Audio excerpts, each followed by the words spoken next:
Today, we're ranking the Straw Hats from the weakest in the crew to the strongest. And first up, the weakest character in the Straw Hats at 10th place, that's Usopp. Yeah, Usopp is absolutely the weakest in raw strength. I mean, put him in a straight-up fistfight with literally any other Straw Hat, and he's getting folded in seconds. Yep, even this girl. Usopp just doesn't have crazy durability, insane speed, or monster-level hockey like the others. And let's be real, this guy gets terrified before a fight even starts, and either just runs away or hides behind Zoro. But give Usopp some distance, a little prep time, and his slingshot, and suddenly, he actually becomes really strong. Yeah, he's an insane sniper, pulling off impossible long-range shots. Plus, he uses ammo that causes explosions, turns into plants, releases sleep gas. Yeah, the ammo he uses can literally turn into anything. And don't forget his fight against Luffy. Sure, he lost, but he made it a really good fight thanks to his strategy, impact dials, and insane determination. So yeah, he's the weakest in the crew, but literally everyone knows that. Even Usopp himself knows he's the weakest, which is why this guy does not fight fair. He'll blind you with flash dials, hit you with exploding stars, cover the battlefield with traps, and by the time you figure out where he is, he's already sniping you from miles away. Because even though he's a scaredy cat most of the time, when it matters, Usopp still shows up, scared out of his mind, but still fighting. Oh, and Oda even said that he always wants Usopp to be the weakest in the crew because he's the closest in strength to a normal human. So yeah, weakest on the crew, sure, but definitely not useless. And I know we're all waiting for the day Usopp will get a huge power-up. We thought it would be at Elbaf, but yeah, that did not happen. So I guess we just gotta keep waiting. But moving on, we've got the 9th strongest Straw Hat, and that's Nami. Yeah, Nami is definitely stronger than Usopp thanks to her Climate Act and Zeus, as she'll easily just fry him thanks to her insane thunder attacks. Still, she can't be higher than 9th, but she really doesn't have to be. I mean, her job on the crew is to be a navigator, not a fighter. That said, this girl is basically a walking natural disaster. With her Climate Act and weather skills, she can create tornadoes or summon lightning bolts big enough to fry armies in seconds. Like, don't forget that she literally held back Big Mom with her insane lightning strike with Zeus. So no one can get close to her as she fights smart, keeps her distance, and fries her enemies before they can even touch her. But if someone gets close or she gets cornered, she's done. Nami is just not a close combat fighter. Although she is definitely scarier now that Zeus fused with her Climate Act, since she can swing it like a mace, or just launch Zeus as a full-on Thunder Shark straight at her enemies. And yeah, some of you probably thought she would be way higher. I mean, she literally punches Luffy and gives him bumps in his head, even though she doesn't even have Haki. Although Jinbe did think she had Conqueror's Haki because she's just that scary. But nope, this girl can't be higher than 9th. But someone who is higher than 9th place, being the 8th strongest Straw Hat, is Chopper. Although he's this super cute raccoon dog who you might think can get easily sniped by Usopp or just fried by Nami, he's actually really powerful. Because when he eats his rumble balls, he can transform into all kinds of forms. Like his heavy point, which gives him insane physical strength, his jumping point makes him crazy mobile, his kung fu point lets him throw hands like a martial arts pro, and a lot more. On top of that, he's really strong, fast, and way tougher than he looks. But what makes Chopper the 8th strongest Straw Hat is obviously his monster point. Yeah, when he transforms into his monster point, he becomes this huge, terrifying, and ridiculously powerful monster that can blast CP9 members without breaking a sweat. And now that he can stay in control of himself when he turns into this monster, he can swing his arms and wipe out entire squads like nothing, and even go toe-to-toe with Queen, Kaido's left-hand man, which is insane. However, he's only able to use this powerful form for 3 minutes. After that, he turns into this tiny little cutie. Still, in those 3 minutes, he can take down almost anyone. So you really shouldn't underestimate this little guy. But going from 8th to 7th, we've got Brook. And Brook is actually kinda OP.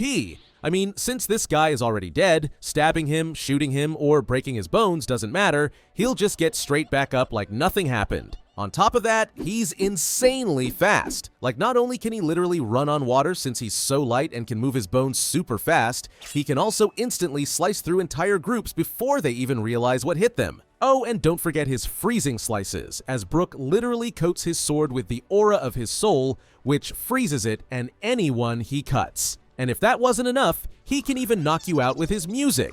Yeah, just a few notes and boom, you're asleep.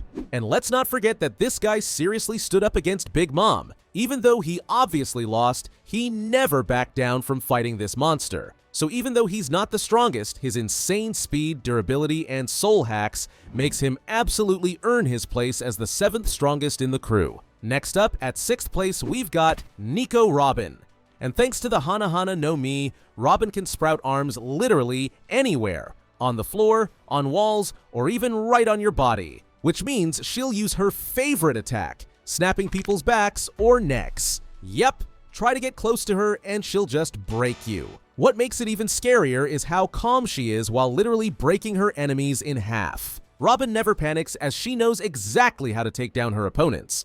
I mean, she can even create a giant clone of herself made entirely out of arms and just stomp tons of people at once. And we haven't even talked about her Demonio Fleur form, which turns her into a demon with bat-like wings, shaded skin, fangs, and horns, making her look absolutely terrifying. And using this form, Robin can use attacks like Grand Jacuzzi Clutch, literally breaking her opponent in two. Now sure, she's not the fastest, strongest, or most durable, but since she's been on the run since she was only 8 years old, she's insanely smart, experienced, and deadly. So if she catches you, it's over. So yeah, although some of you might argue Brook should be higher than Robin, Robin absolutely deserves to be higher than him right now. Alright, now we're hitting the top 5, and coming in at number 5 is Franky.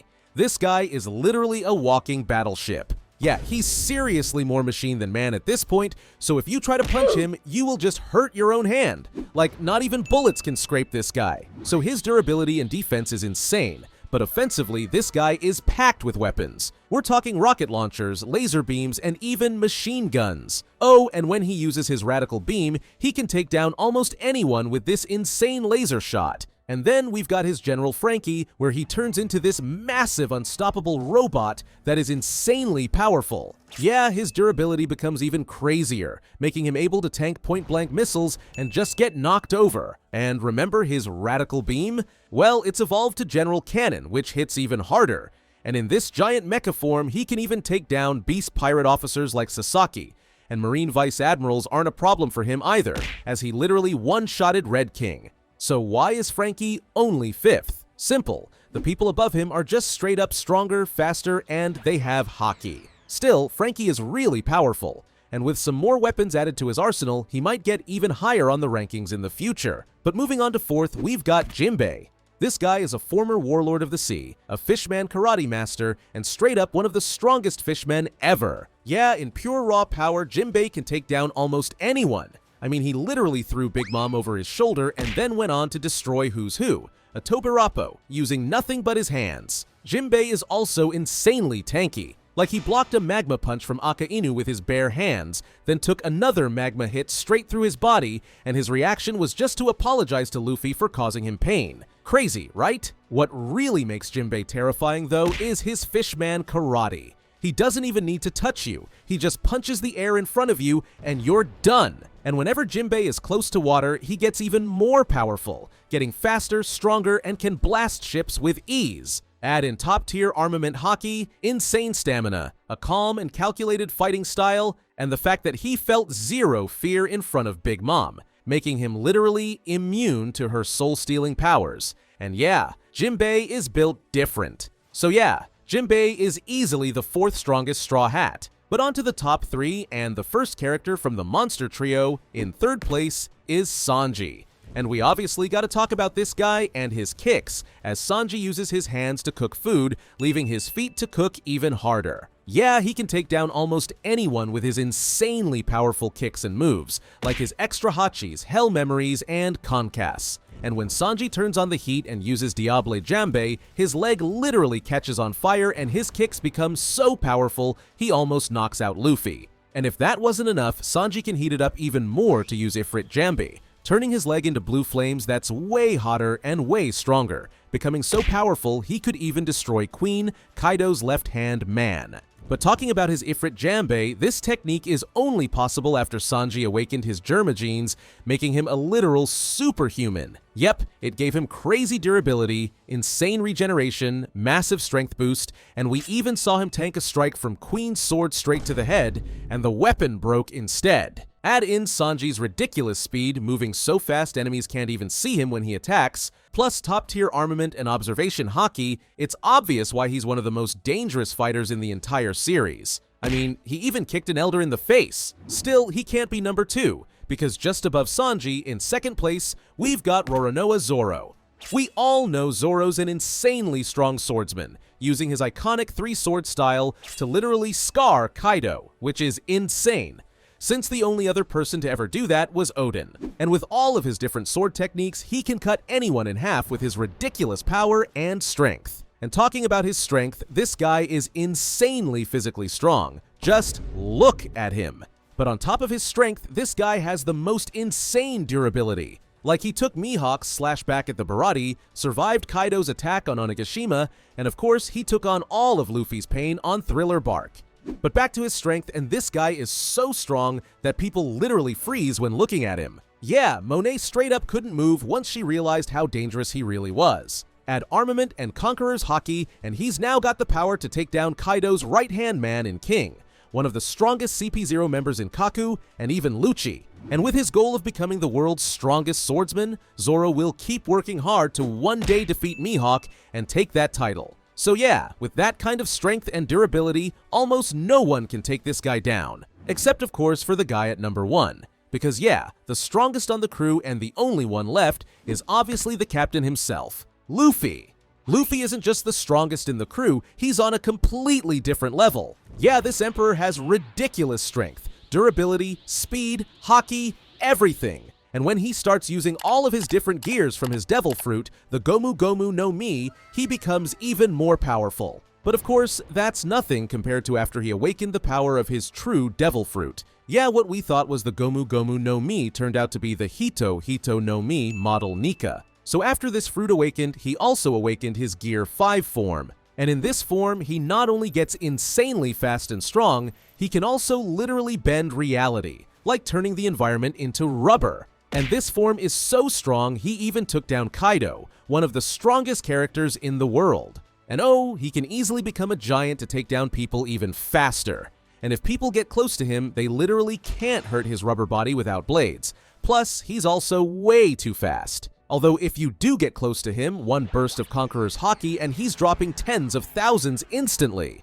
But what really makes Luffy the strongest isn't just raw power, it's his will. This guy never stays down. Poisoned, keeps going, knocked out, gets back up.